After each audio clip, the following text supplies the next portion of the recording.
Have you ever really stopped to wonder how we're actually going to live on the moon or on Mars?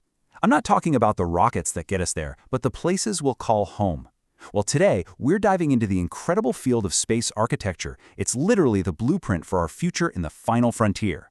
Wow. I mean, that quote just says it all, doesn't it? It gets right to the heart of why we're even having this conversation. It's this deep, primal drive to explore that's pushing us not just to visit other worlds, but to actually build a life there.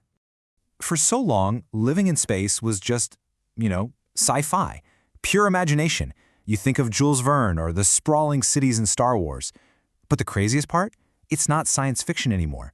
Right now, those fantastic dreams are becoming actual engineering blueprints.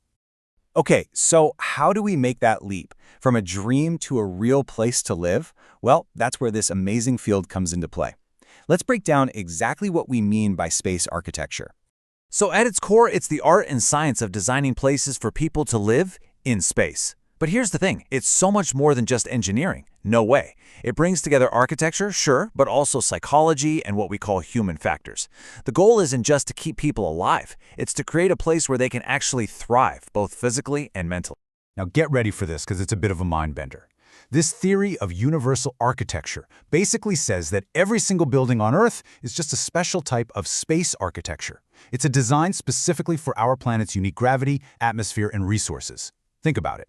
The room you're in right now, it's your habitat on spaceship Earth. Kind of changes how you see things, right? Of course, building somewhere else is a whole different ballgame. You see, space isn't just empty, it's hostile. It's actively trying to kill you. So for these architects, it's less about aesthetics and more about pure, hardcore survival against incredible odds.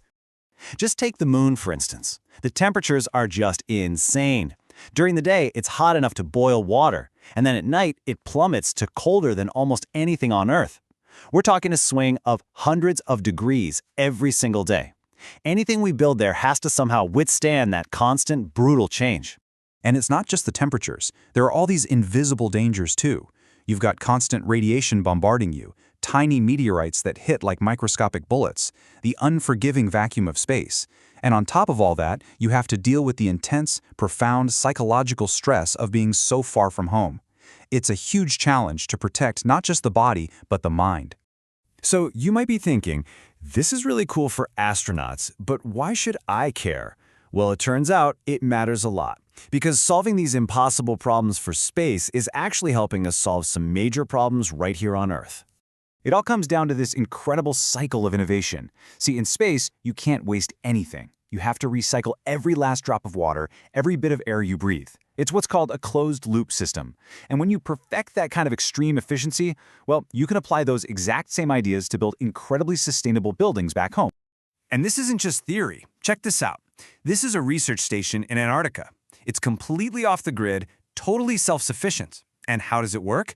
By using the exact same closed-loop principles designed for space habitats. So yeah, space-age tech is already here, helping us live more sustainably in one of the harshest places on our own planet. So, with all this in mind, where are we heading next? Let's look at the roadmap for humanity's future, starting in our own cosmic backyard in low Earth orbit, then moving on to the Moon, Mars, and who knows where else.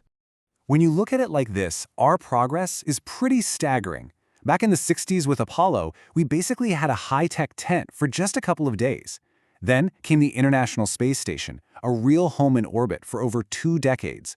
And now, we're planning the Artemis base camp on the moon, a sustainable presence. It's all a stepping stone to the big prize, a permanent, self-sufficient settlement on Mars. And really, that's the whole point. This is so much more than just putting up buildings. It's about designing a future for all of us, a future where we don't just survive out there in the cosmos, but we actually thrive. So, I'll leave you with this to think about. As we get better and better at designing brand new worlds out there, how is that going to change the one we're living on right now? What does it mean for us?